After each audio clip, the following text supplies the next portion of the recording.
The third lesson in the last unit looks at why there was a revolution in Iraq's neighboring country to this sort of east of Iraq, known as Iran.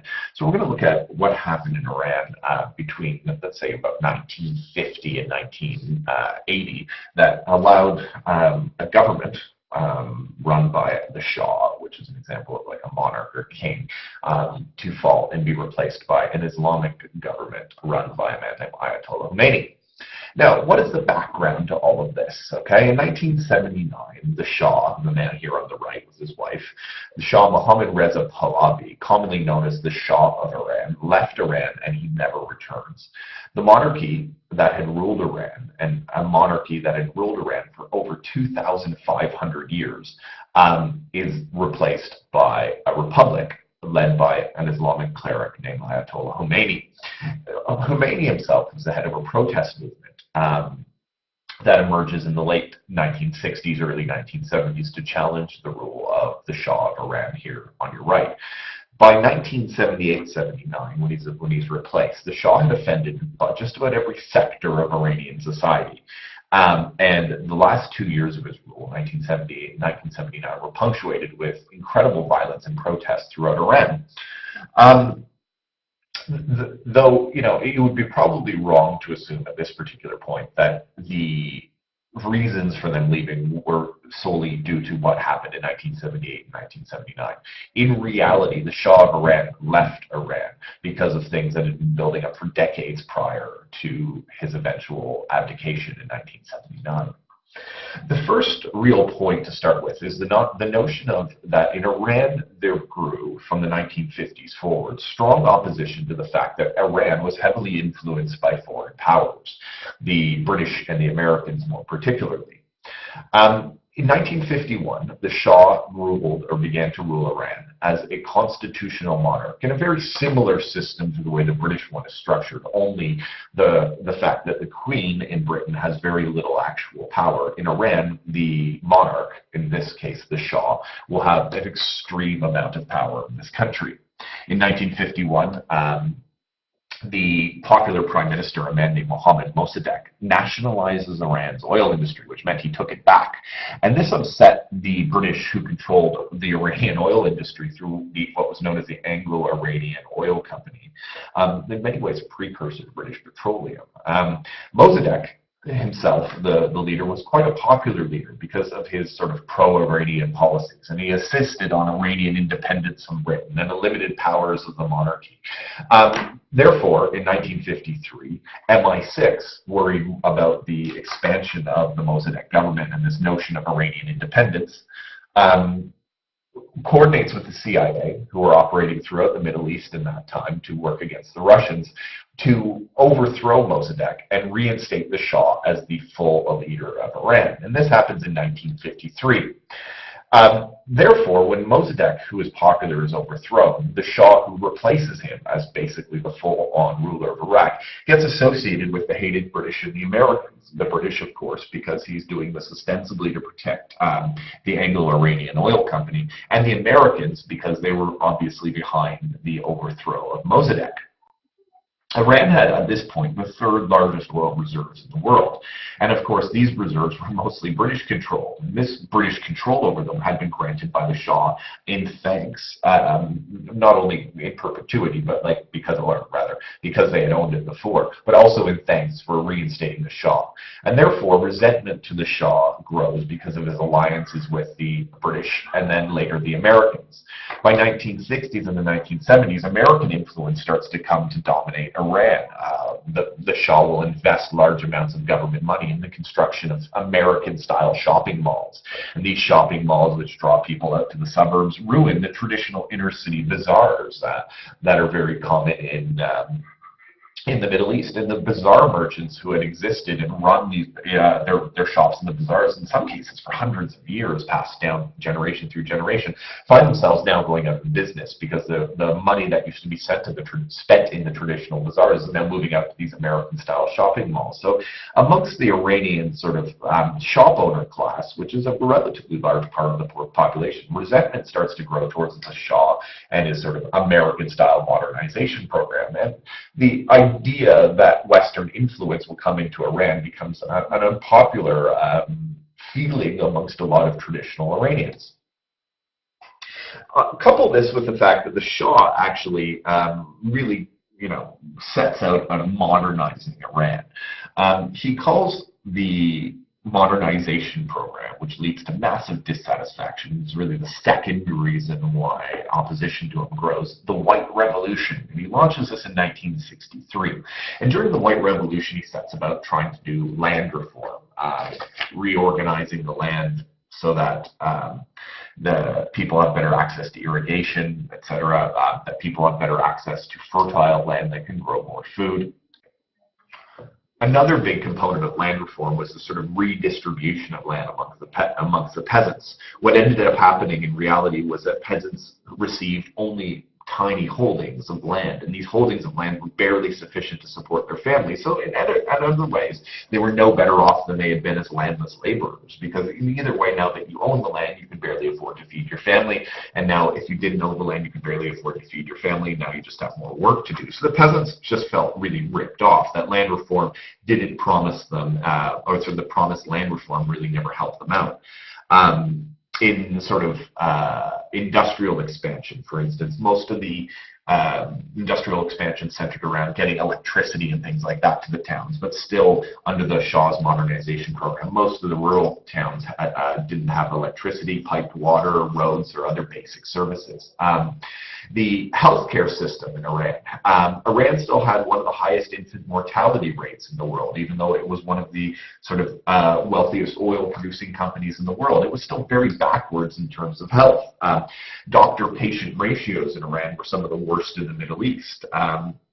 Also, if you look at education, the Shah's program did not make a dent in the high levels of adult illiteracy in Iran, or it didn't alter the low population of a proportion of the population who entered higher education. And most people saw that education and higher education was something for the rich, something for the royal families, those connected more directly with the Shah. So there becomes large dissatisfaction with the modernization program. By 1979, the distribution of wealth in Iran was more unequal than it had been 20 years earlier. In Tehran, which is the capital city, the inequality was even more obvious. One of the royal family members, and this gets caught up in popular propaganda, famously wonders out loud why people complained about traffic in Tehran when they can just go out and buy their own helicopter and fly over it, which is such an obvious statement of disconnection from the average reality of people, that it was seen as sort of the let them eat cake moment of the Shah's reign. Not only were the royal family starting to seem very insensitive to the plight of the average Iranian, they were also conspicuously rich. The Shah, who was basically brought in on the backs of the British, decided that he needed to legitimize his rule by having a grand coronation in 1967, where he'd invite all of the world leaders, etc., etc. This cost hundreds of millions of dollars in those times, and at a time when people were basically starving, the government is blowing huge sums of money on a great ball to celebrate the Shah. Not only that, they're spending money on huge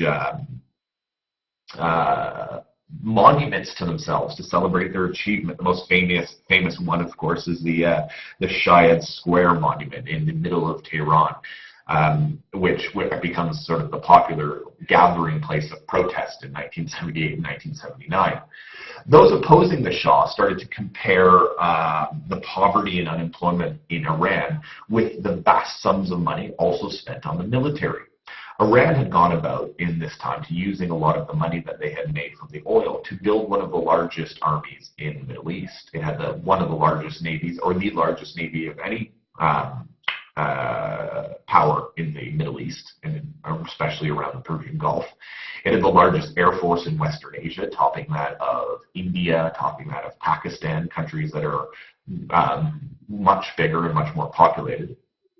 It had the 5th largest army in the world, which is quite a striking stat when you consider the size and the amount of population. And this was all paid for out of the oil revenues, which hit 20 billion American dollars in 1976. Therefore, for the most people, they saw that Iran was rich. Of course, it had to be rich to afford these luxuries. However, the majority of the people living in it were impoverished, and they experienced very little in the way of improvement, even though the Shah had promised him this through his modernization program. Therefore, the third reason is the fact that resentment at an autocratic government and a repressive government also starts to grow. The Shah ran a parliament as a constitutional monarch, but that parliament was a sham. The prime ministers after Mossadegh were all chosen by the Shah. These people were all young, Western educated. They supported and accepted the policies of the Shah and his leadership. The three political parties that were allowed to sit in parliament were a sham as well. They were referred to as the yes, yes, and the yes, of course parties. Nevertheless, despite the fact that the party system was effectively rigged in favor of the Shah and the parties were no more than a sounding board for his ideas, he does turn in 1975 Iran into a one-party state. He calls it the New Resurgence Party to lead Iraq. And this New Resurgence Party, I keep saying that, Iran, this New Resurgence Party will then go about making new enemies for the Shah's regime. So the Shah, actually, most of the decisions he makes end up being absolutely terrible. The New Resurgence Party doesn't lead to a resurgence, but what it does is it leads to a resurgence in personal freedom. They'll crack down on profiteering in the bazaars. So in other words, that people were making excess money untaxable. They'll start taxing these people heavily. They'll attack the Muslim clerics who are openly critical of the Shah and his government. So they start to attack religion, which will offend a lot of the people, because many of the Iranians are deeply devout Muslims. And they'll introduce a new imperial calendar, which will be, again, a direct assault in the eyes of many, because it replaces the Muslim calendar that the Iranians had used. And literally overnight in 1975, they go from Muslim year 1355 to imperial year 2535. So a lot of things, really sort of ham-handed policies, drive the Iranians away from support of the Shah's government and into the hands of other people. This will be furthered by the fact that they run, like all repressive governments, a secret police known as the Savak. And they will be established in 1957. They'll be trained, ironically, by the FBI and Israelis Mossad. 5,000 agents will work throughout Iran using a network of an unknown number of informers who will become, I suppose, the eyes and the ears of the Shah. They will impose censorship. They'll screen the government and university appointments. They'll use brutal tactics like torture, forced confessions, and summary execution to enforce order and obedience in Iraq. In Iran. In 1977, in response to condemnation by the United Nations Human Rights Commission, it will start to relax police controls. But ironically, they'll do this at the height of the opposition. So in many ways, the Shah thought that he would release tensions by releasing or calming down on the actions of the secret police. But what this actually does is it actually boosts protests against the Shah. He had hoped that really giving in a bit would boost support for the monarchy, but in the end, he only empowers the opposition. Couple this with the fourth and final factor, which is the leadership of Ayatollah Khomeini. The Iranians and the opposition to the Shah had always looked for a leader who could get a lot of the sort of disunited parties in opposition to work together towards the overthrow of the monarchy. Ayatollah Khomeini will provide the influential leadership these groups were looking for. Who is this man? Okay, Khomeini himself is a leading Muslim cleric and a scholar. He was exiled in 1974 by the secret police for undermining the Shah with his preachings and his writings, and he spends his time in exile in the Iraqi town of Tikrit in southern Iraq among the Shiite population there. In his exile, he will record tapes that he'll send back into Iran, and these tapes will be played on the radio on some occasions or listened to in mosques, and these tapes are basically his preachings and his message. They're given in a very simple format, okay? They're clear, and they articulate very well the hopes and the anger or the grievances of Iranians towards the Shah and his regime. the Shah is quite clever. He'll avoid talking about establishing an Islamic government because he realizes that even though the Iranians are very faithful Muslims, the idea of an Islamic government or Islamic government to replace that seems equally as oppressive to many Iranians. So he'll disguise his real goal of establishing a Muslim state based on the concepts of Sharia law, amongst other things, with no talk of Islamic government. He'll basically say that he just wants freedom from the Shah for most Iranians. Additionally, he'll denounce the Shah. He'll denounce the Shah for popular things. What is popular at the time is for the Shah's support of the state of Israel, for wasting money on the military, for neglecting the plight of the rural villages, failing to get electricity, etc., etc., etc., and failure to combat crime, particularly crimes which are seen as an offense to true believers of Islam. He'll coin catchphrases.